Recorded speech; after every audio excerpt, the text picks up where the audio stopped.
How you doing, folks? Joel with Rising Phoenix Outdoors YouTube channel, and I am here on a beautiful Sunday. It is June. It is hot, which is why I'm in my truck with the AC going. Yeah, it's a little stuffy out there in the hill country here, Central Texas. But I came down here because I wanted to touch grass. Don't have any fishing gear with me, but I am down by my local creek.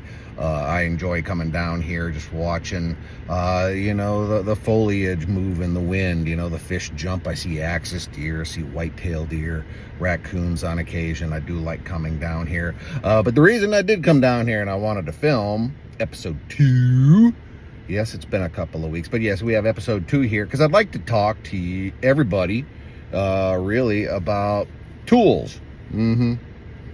No, I know there's probably a woman out there right now going, tool. Yeah, I married a tool. Ho, ho, ho.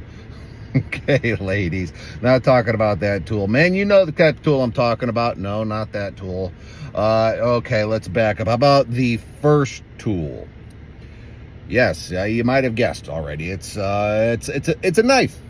Yes, if you're not carrying a knife these days in some way, shape, or form, hey, I tell you what, I think you're at a disadvantage, because I don't care if you're in an office setting, I don't care if you're working out on a ranch, I don't care if you're working an oil rig or what your job description is, except something having to do with aviation, obviously, because you can't take firearms and weapons on board. You can keep them in their luggage. You can keep them in your luggage, but you can't have them on board.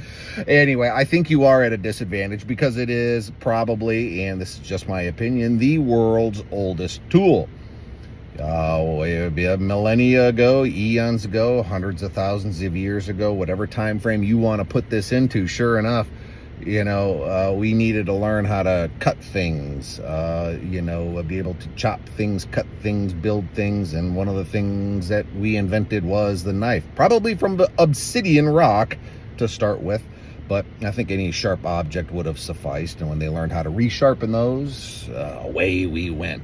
So, yes, knives, the first tool. In today's day and age, there are so many brands of knives, so many styles of knives, so many different, the manufacturers go on and on. The styles go on and on. The names, the materials. I think you folks get my point. You can find one knife to do everything. You can find 50 knives to do the things that you need to do. But one thing you need to do, absolutely, is carry a knife on you. Since I have been 18 years old, I have carried some sort of knife on my person all the time, except when I'm home. But of course, even at home, you're still going to need a knife in some way, shape, or form. Just kind of like you need that crescent wrench to get that hammer or that nail into the wall, right?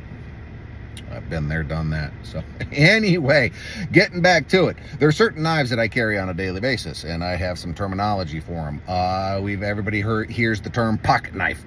Okay, well, if you see that little clip right there, guess what? That is considered a pocket knife. Now, I consider that a folder with a clip, but what I'm referring to as far as a pocket knife is the old school case knives, buck knives, the Bokers, the kind that your dad, your grandfather, your great-grandfather had for cutting, not baling wire, twine, cardboard boxes, anything. Maybe he was, or she was one of those people that just sat out on the front porch and whittled, whatever the case. That's the knife I'm talking about. It's beautiful, it's elegant, it's simple.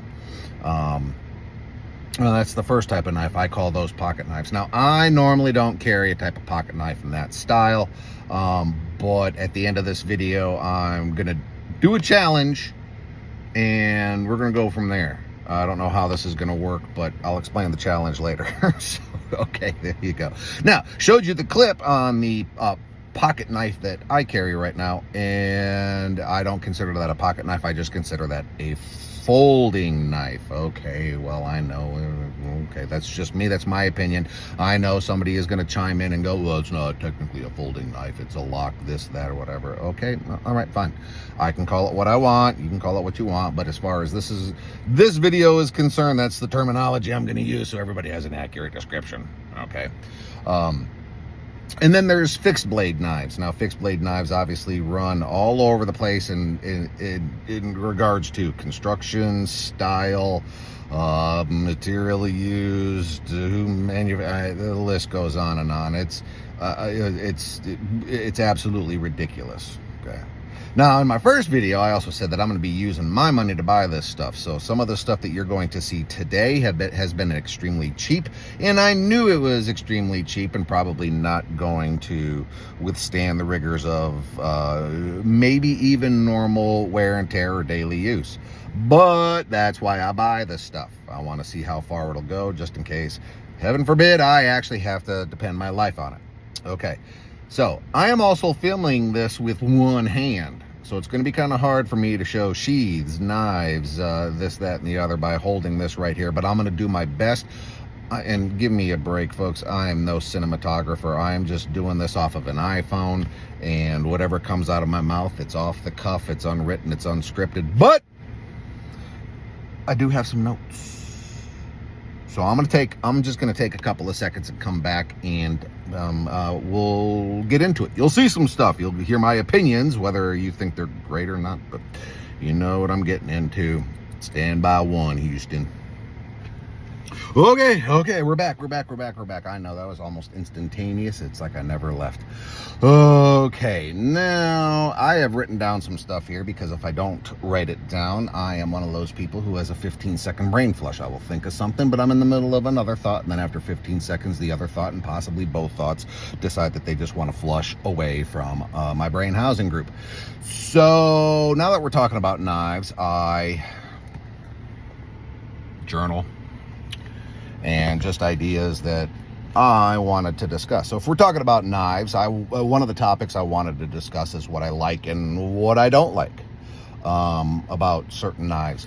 If we're talking fixed blade knives, kind you're going to go camping with, you're going to go out into the back country, the more robust, the better. The problem with that is that they can be heavy, and ounces equal pounds when you're out there rucking along.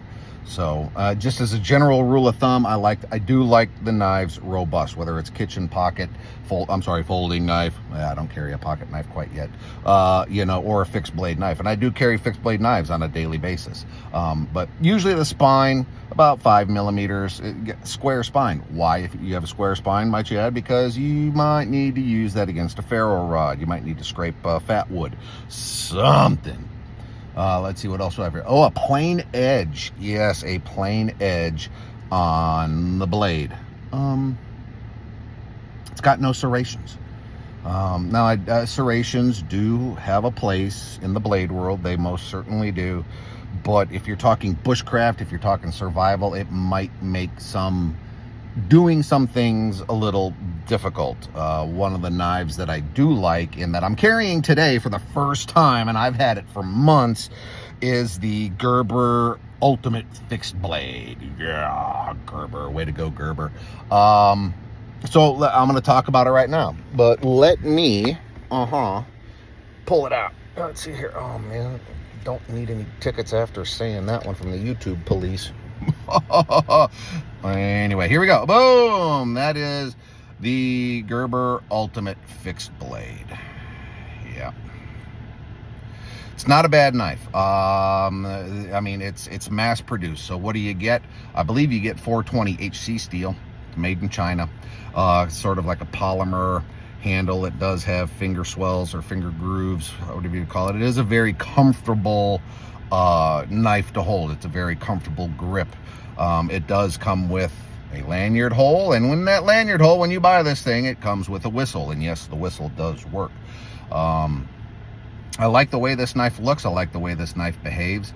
It's easy to sharpen, and closer to the end of this video, I'll show you exactly what I use to kind of give a quick sharpen to these certain knives that I carry. Okay, it does have holes up there. If you want to use some cordage, you can attach it to a branch that you've cut down with this. Obviously, you can turn it into a spear for hunting. The sheath itself, I'm actually wearing the sheath on my belt, so I'm not going to be able to take it off and show you. Well, I could, but I'm not going to for obvious reasons. But it actually comes with a ferro rod that is actually, it does stay in the holder. It's got a little pop to it, a detent, and that feels good, feels secure, so it won't come out. Once again, I've removed the whistle. I've put it on the retention strap for the holster so I don't lose it. Aha, I'm smart. Kind of smart, I think. And it also comes with a sharpening stone, and the sharpening stone actually does work pretty good. I believe it's a diamond sharpening stone, but there you go. I mean, the diamond's gonna work. So it's rough, it works. This thing here, serrated blade, as you can see, I believe the overall blade length is 4 3/4 inches. Now, I'm not a big fan of serrations, but I do understand that they have their place in the blade world. Cutting cordage, what have you. Might make doing feather sticking for making fires or prepping for fires a little difficult, but I have seen videos on YouTube that show that it's really not. It's kind of a moot point. It's a non-issue, what have you. One thing that I don't like about this knife, because apparently it's been designed into just its function. Now, I have an aeronautical background, and when you have an aeronautical background and you've been a commercial pilot, you have to go through some things like crew resource management. You kind of investigate aviation accidents from the pilot's point of view, but some of the things that I read upon, learned, took great interest in was some of the design flaws that happen. Not in knives, so to speak, but there is something here that I'm going to touch on briefly. I'll let everybody else do their own research on this one. But if you see right there, and I'm going to flip this around because there is a little fire icon logo there, and you can see like, oh, maybe there's a little bit of a cutout there. Yeah, we'll see. There you go. Yep. Well, how does that have to do with aviation?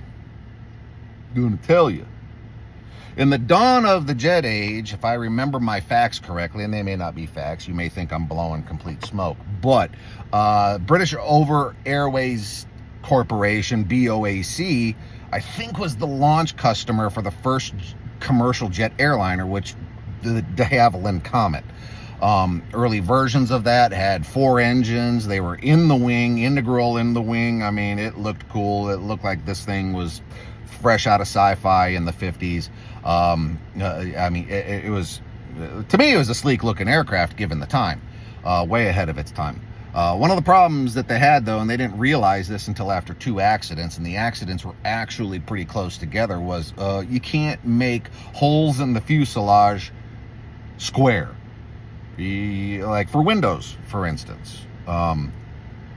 You got to kind of make them round. You distribute the pressure evenly. You don't get any stress fractures. You don't get tears, etc. Well, of course, you know, commercial aircraft are at 35,000 feet. They have to pressurize, which means they're pumping in air so that people on board live.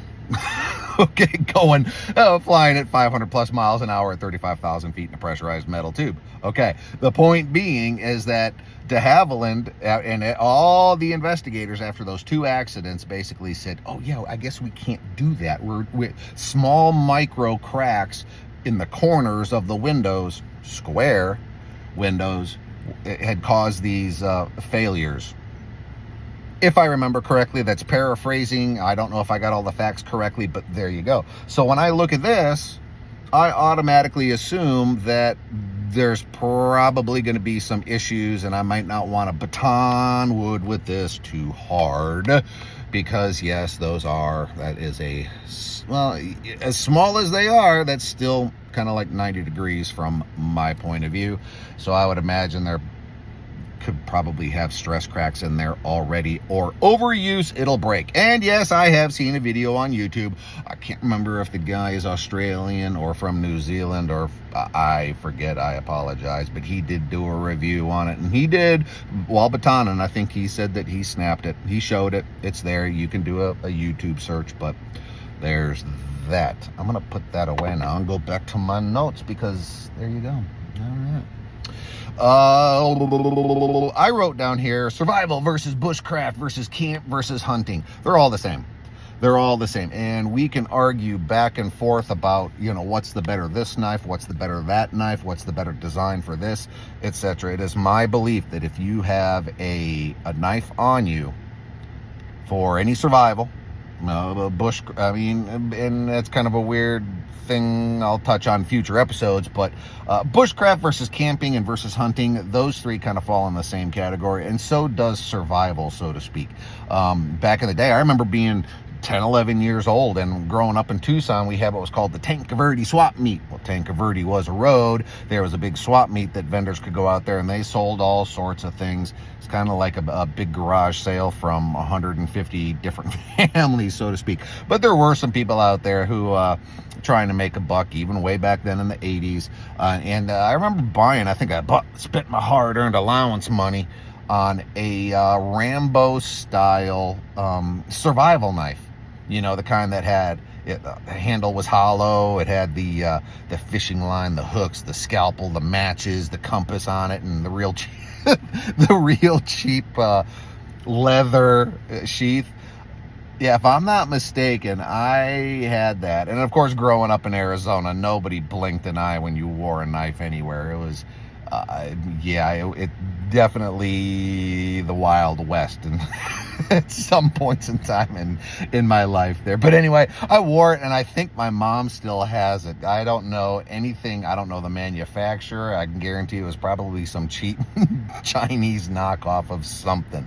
But that was my first knife, and I used it. Cut cardboard, made forts with it, batoning, etc., etc., etc. But yeah, survival versus bushcraft versus camp versus hunting. If you've got a sharp knife on you and you feel comfortable with it, and you'll never know when a tool is going to break, but as long as you don't push it, that tool is going to serve you just fine. Yeah. So I did mention something a little bit about steel, especially on this thing right here being 420 HC. Yes, there are so many different types of steel out there. 420 HC, which I believe stands for high carbon. You got D2, you got Magna Cut. The list goes on, and they're coming out with more and more steels day in and day out. As a matter of fact, doing the research on a knife that I'm going to showcase here shortly, if I'm not mistaken, they don't even give, it's got to be their own brand of steel, their own alloy, because I've never seen it someplace else, and I'll get to that. But moving on. It should actually be, of course, it should be sharp coming right out of the packaging. No ifs, ands, or buts. It should be sharp. And it should be easy to sharpen. I've got a knife that I'm going to show you that's not going to do that. So on and so forth. The cost should be under $100. Yes, I'm starting to pick this up because I'm looking at the total time here, and we're looking at 18, 19 minutes, and it's probably pretty boring for you folks already, right? Here's something for you. 2 is 1, 1 is none. If you know that, then you know exactly what I'm talking about, and you were probably in the military. Don't just carry one knife, because if you lose that, what do you got? Absolutely nothing. You break it, what do you got? Nothing, so to speak. So carry 2 knives with you. I do. As you can see, I showed you a folding knife that I carry, a clip folding knife, and then of course I'm carrying this Gerber Ultimate fixed blade. Right? Okay. Better to have 2 pencils than 1 pencil. That's why your SATs, your ACTs, and they're probably done online now with some sort of fingerprint identity and a retinal scan. But back in the day, yeah, you got a Scantron and 2 number 2 pencils. 2 is 1, 1 is none. So, all right, we're going to get off of that. I'm sure everybody wants to see some knives. All right, well, I'm going to pause this, take a quick break. I will be right back. Okay, I'm back, folks. I know. He was gone forever. It took him forever. We had to lay on the horn to get his attention. I know. I'm sorry. Anyway, so I'm going to talk about carrying smaller fixed blade knives. Okay, obviously the Gerber Ultimate fixed blade that I show you at 4 3/4 inches of blade is not a very small, practical daily carry knife. I do like leather sheaths. I do like blades roughly in the 3.5 to 4.5 inch area if the sheath is properly designed and made and I can carry it on my belt. Without it, like if I have to sit in my truck like I am now, I don't want it jabbing into my ribs. I don't want it flopping all over the place. It has to be secure. There's two knives that I've purchased recently, and they were cheap. They were cheap. I'll give you one guess at where I picked them up. Begins with W and ends with Allmark. Yeah, that place. So everybody knows that they have what is it, Ozark Mountain or Ozark Trail. Let me pull them up here and just get it going on here. See. Yep, I've got two knives here I've purchased. These kind of hang out in the sporting goods at that world famous place. Anywhere from $5.99 to $7.99. What I liked about them originally, and here's one, is the actual sheath. Clip style, plastic. I don't believe it's Kydex, because Kydex would probably make this thing cost a lot more.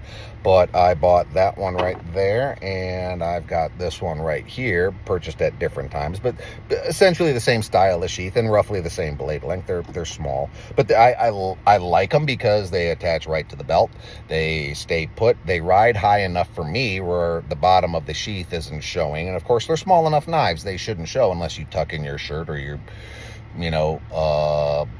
painting on your t-shirts, so to speak. All right, but these are the cheaper knives. They're no more than $10, and the design was right, the price was right, and I did get absolutely burned in this one here. What does it say? I'm sorry. Yep, Ozark Trail. And you can see that I have done everything in my power to try to sharpen this little beast.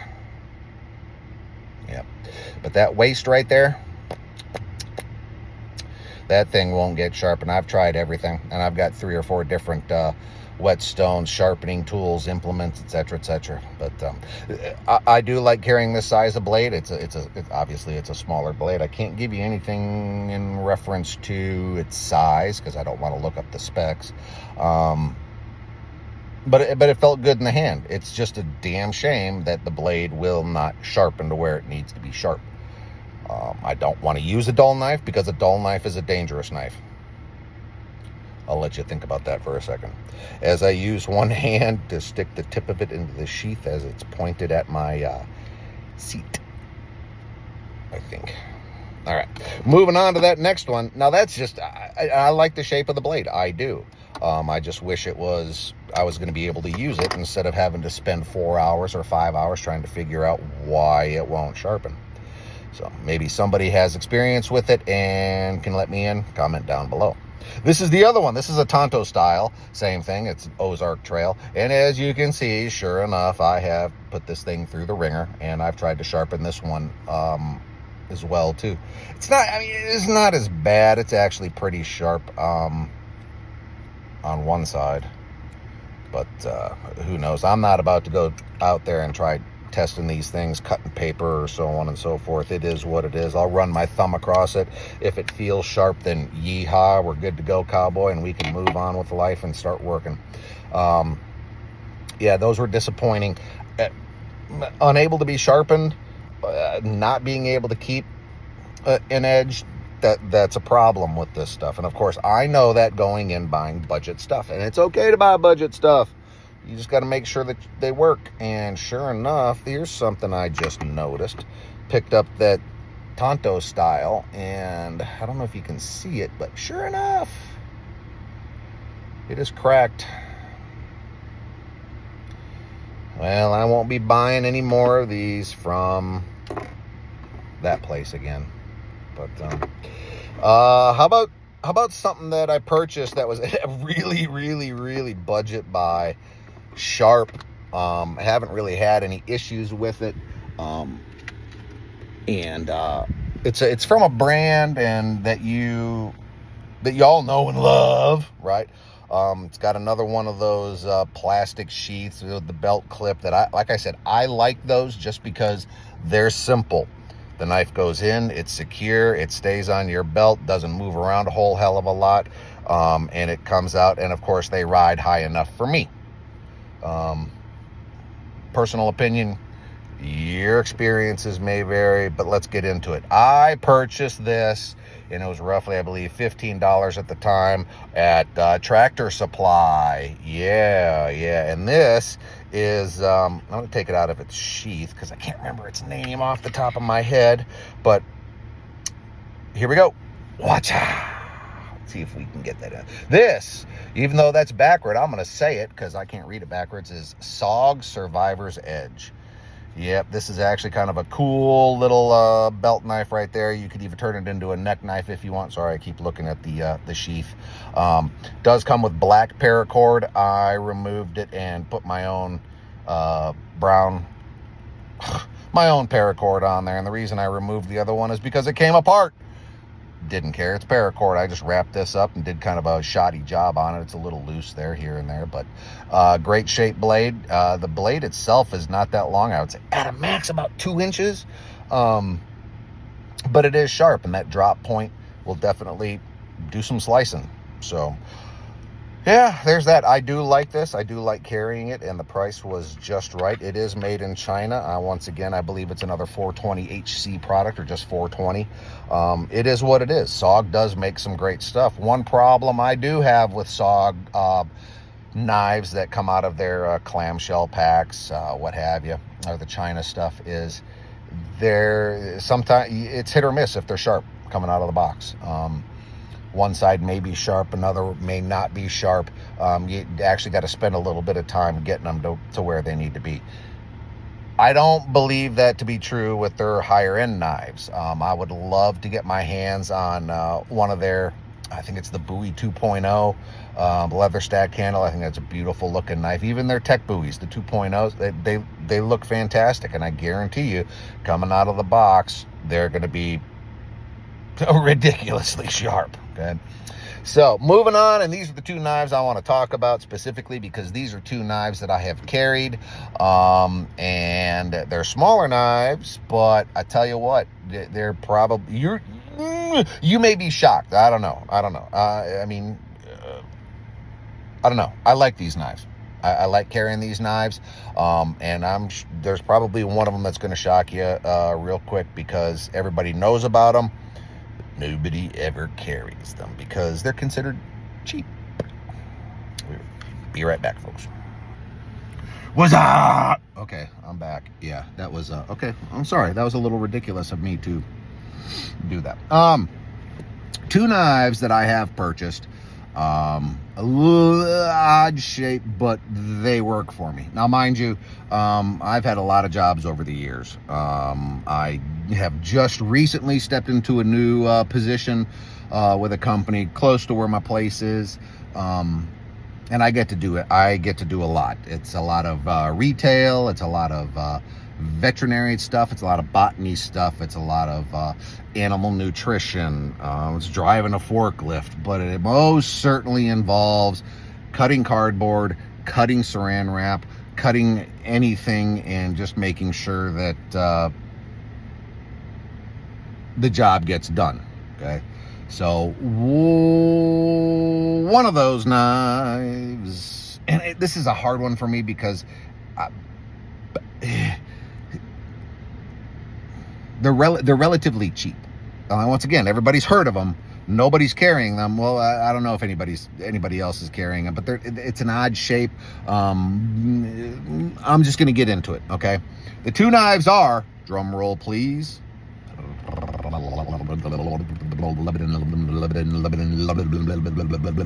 Okay. Should probably insert that goat that's going because pretty sure that's what I look like. Anyway, without further ado, we are going to talk about the old timer Sharpfinger. Yeah, you can already see the shape of that blade, can't you? Yep. And I'm going to make it quick. I've got to make it quick. I'm getting too long-winded. And something in the same genre there is going to be the Case XX Ridgeback Hunter. I'm going to talk about those two right now. Okay. Let me pull them out real quick. Oh my God. I know. I don't like doing this.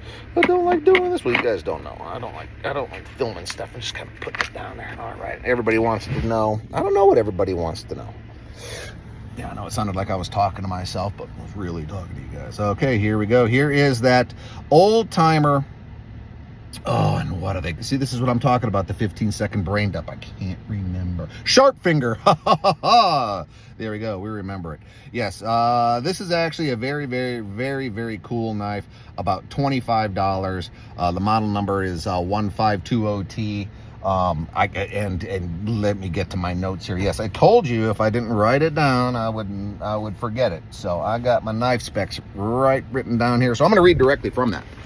Of course, you could probably get this information from their website, but you'd rather watch and listen to me.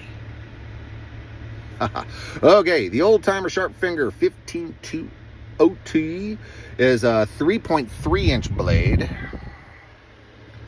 It's an upswept trailing point blade is what they say. It's made out of 7CR17. It's a high carbon steel. If I remember correctly, I believe it was like 7% carbon and 17% vanadium, molybdenum. I can't pronounce that, and I'm just an idiot anyway. But I do. It's got a great shape. It does fit the fingers. This is an actual great cutter. I have worn this for a little bit, cutting the stuff that I need to, not a problem. I don't have anything negative to say about this knife for the job that it is intended to do at my place of work, which is to cut things. Okay. I've had to I haven't even had to sharpen it. Now, of course, I don't have one of those scales that you press down, and, pop. Ooh, it's at 136. Okay, I don't care. If it cuts, it cuts. If it starts to get dull, I know how to sharpen it. Plain and simple, okay? And, of course, I don't have expensive sharpeners. Oh, we're getting close to it. The sharpener that I do use, which is just rapid, it's quick, it's easy, it's fun, and I think I might have to oil this. Oh, we'll talk about it. But anyway, yeah, that's the knife. The handle itself, the fit and finish on this is not all that great. I'm going to show you this, but there is some ridges there from the handle to the actual tang on the knife. Not that big of a deal. It is rough, but for a $25 knife, what else are you going to get? No, it cuts. It does what it's supposed to do. The sheath, I do like the sheath. I absolutely love the sheath. It is leather. I don't know where it's made. It fits, it secures the knife. There are some weird things about it, like the retention strap. It is one piece. It's looped through the belt loop there. You can see that. So at times it seems like it takes two hands to snap. So you have to be careful with that.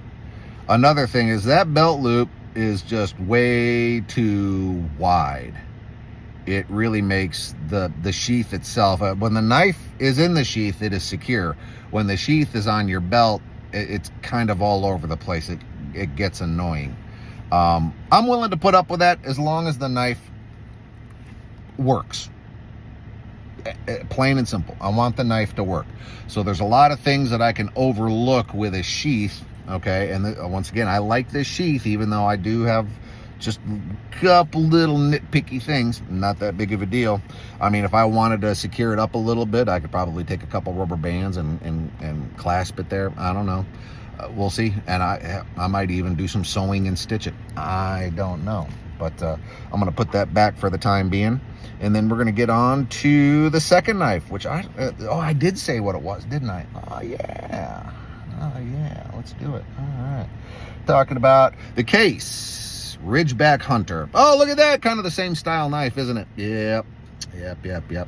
This one does come with some handle scales. I'm not quite sure what they're made of, but Case does make this in more expensive versions with leather sheaths. This is, like I said, I think it's just plastic. But it's great. Got a little finger choil there. And of course, what you would use this for is probably skinning something. Rabbit, squirrel, deer, hog, I mean, anything. The blade is sharp. It's got jimping not only there, but right there. Yep. It's a very comfortable knife. It's very light. The specs on this one, and remember I was talking about blade steel? Yeah, this is where it's at. This is the Case XX Ridgeback Hunter. It's got a 4.13 inch blade. This is what the website says now, okay? Saber concave ground swept skinner blade. Okay. Nothing much to it. Jimping. Feels good in the hand. Feels good with that finger choil right there. Feels good with the gym. I wouldn't. Yeah, I've carried this. I've cut with this at work. It does good. I haven't skinned any animals with it. That's probably coming a little later, but we'll see. I don't know if I'll film that because who knows what's going to be against YouTube guidelines in a couple months anyway. Right. Okay. Now moving on. This is okay. The metal. I said the metal, and I'm getting off on a tangent with some of the stuff. Why? Because ADHD. Okay. They call this, and I quote, true sharp surgical stainless steel. I have no idea what that means. I didn't go any further because I really didn't want to. If it works, it works. If I can keep it from rusting, I most certainly will. The overall length on it is 8.5 inches. That's actually a very, very good length to carry on your belt, to keep with you and just to keep handy. This thing came out razor sharp. It cuts everything I need to. I will double check it at the end of every day just to make sure that the blade's there. And of course I know how to sharpen it too, right? This was a great knife. I think at the time I paid roughly $60 for it. I drove up to Brownwood and found a True Value or an Ace Hardware. I think Ace Hardware is what it was, and found this. And I'm really anxious to try this out and work with it a little bit more. Maybe even some bushcrafting things. But Case, I hope somebody from Case is really paying attention right now. I really have to put this out there. This is not the sheath that you should be putting together with this knife. This is nylon. It's got a plastic insert. Obviously you can see the nylon strap, and this thing right here, I mean, come on guys. I'm sorry, come on folks. I mean, yeah, and look at that. And now you might be saying, well, that's the same size as that old timer. Yeah, it is, but the old timer's got some rigidity to it. It doesn't flop around as much. And I'm gonna prove something right here, right now. It's not one-handed. Look at that. Here's the big problem. There is a lot of play with this knife in the sheath. I mean, that blade slides around a lot. Now, don't get me wrong. I most certainly understand that blade is a weird shape. It's probably going to be hard. You don't want to spend the money on leather. I get it. But at least give it a shot. Or at least offer a replacement leather sheath. Or something better than this. But good job on the knife, though. So, yeah. Oh, yeah. Okay, last thing, and then I'm going to wrap this up because we're going on close to 40 minutes. How do I sharpen these knives quickly? Okay, it's pretty simple. This here is a Smith's sharpener. It's got some sort of carbide, titanium carbide, and then a ceramic edge there. From what I understand, it's at 20 degrees, which is sufficient. But a couple passes on these, if the knife is already sharp, if you've used it after a day and you want to just touch it up, this is a good one. This is a good one. Now, you're not going to get surgical sharp with this, okay?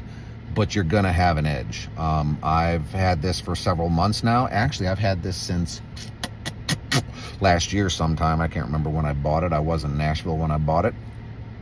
And yeah, and it was relatively cheap. I think it was like $6, $7, somewhere in there. But this is something you could toss in your pack. This is something that you can obviously keep in your car, your truck. You can even keep it at a desk at work if you wanted to. Well, maybe not a desk at work. People would look at you funny.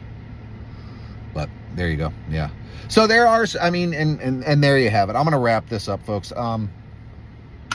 If you carry a knife, I don't care what kind of knife it is. You want to carry a full-length kukri that comes off your belt and goes all the way down to your knee, I'm not going to tell you no.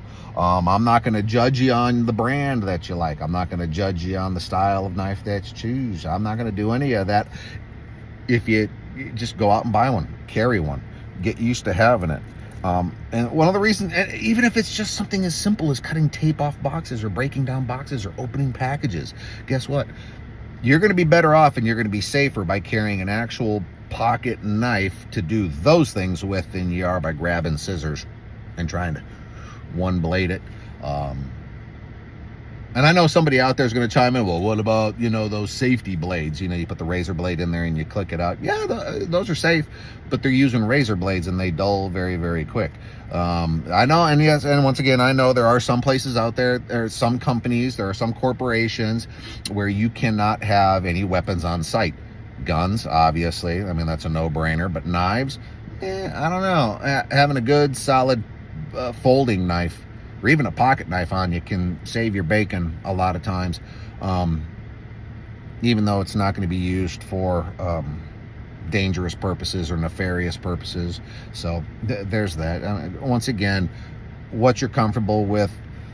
But let's say on the weekend, just like I'm out here right now, man, I'm carrying practically a 5-inch blade on my hip. I've got a pocket knife in my pocket. I'm sorry, a folding knife in my pocket on a clip. And I'm showing you all these other knives and giving you the good, the bad, the ugly on it. But, and of course, where I work, I can wear these things without people looking at me like I've got 10 heads. So there's that. I'm not a professional. I'm not an expert. Take just the information that I've given you here and, do with it as you wish. If you want to go out and try some of these things, I don't have links, I don't have descriptions, and you don't need them. Go to Gerber's website, go to Blade HQ, go to Knife Center, go to Old Timer. Start looking around and figuring this out. Hop on YouTube here and go start taking. I'll tell you what, a couple channels, and I'm not doing this for clout or anything else. Dutch Bushcraft Knives. Those guys destroy knives, but they also carry on some intelligent conversations outside of being goofy, which I can respect and admire because so yeah, just go out there and take a look, and let me know what you think in the comments. I may be way off base, and once again, I know everybody's personal experiences and opinions vary. Hey, I'm not going to knock you for it. Whatever you decide to choose, whatever you decide to do, that's on you. Just don't come at me and say, well, he made me do it. No, I didn't make you do anything. So, but anyway, carry a knife, stay vigilant, be prepared, semper fidelis. The list goes on and on. All right, I've gone on too long. This is 43 minutes. I'm checking out, and I will see you guys in another episode. Oh, yeah, last thing. If you got a topic of conversation you want me to talk upon, because I can always talk, comment, like, subscribe, notification button, do all that fun stuff. But let me know. I'll see what I can do. I gave you my personal opinions on this stuff. Now, give me some of your personal opinions. But let's keep the comments civil. That's all I ask. Okay. Until next time, and I really don't know what I'm going to talk about next time, but we'll see. Actually, you know what? No. I had another thing. Oh my God, I'm so sorry, folks. This is dragging on. 43 minutes of listening to a guy who sounds like Dan Aykroyd and yet looks like Edward Norton from American History X talk about knives. Okay, no. I'm going to do a 30-day challenge. All right, this is what I'm going to do. I've talked about a few knives here, but I do have a collection. It's not overly large and it's not expensive. I'm going to do 30-day challenges with each one of my knives at work. Now, because I work 6 days a week and because I'm indoors, outdoors, around, cutting stuff all the time, I can honestly say that I can give an honest opinion of what that blade was really like, how it affected me at work. Was I able to do it quickly? Did it cut? Did I have to sharpen it too many times? Whatever. I will do those as kind of, it's not a contest. I will do that as just as a 30-day challenge. Let's see what's what and give the information out there. I cannot film at work. So I know it's a far stretch, but you guys are just going to have to trust me. If I get home and need to do something, if I'm frustrated about the knife or whatever, I will film it and I'll put it out there. And at the end of the 30 days, I'll give a review, post it, and hopefully it'll be a hell of a lot quicker than 45 minutes. Okay, sorry folks. I know, like I said, I know you just, and I thank you for sitting and listening to me, especially one-handed with carrying a knife, looking here, looking in my Bible. Is it a Bible or is it a diary? I don't know. Anyway, but I'm going to try doing some camping excursions. Like I said, I work 6 days a week, so it's a little hard for me to get out, but I will do my best. You never know, you might just be getting these videos inside my truck. I don't know. We'll see. But anyway, keep your head on a swivel, folks. Get out there, touch the grass, go camping, get out and enjoy the outdoors, and go learn some new stuff that you can utilize out in the world. Till next time, see you later.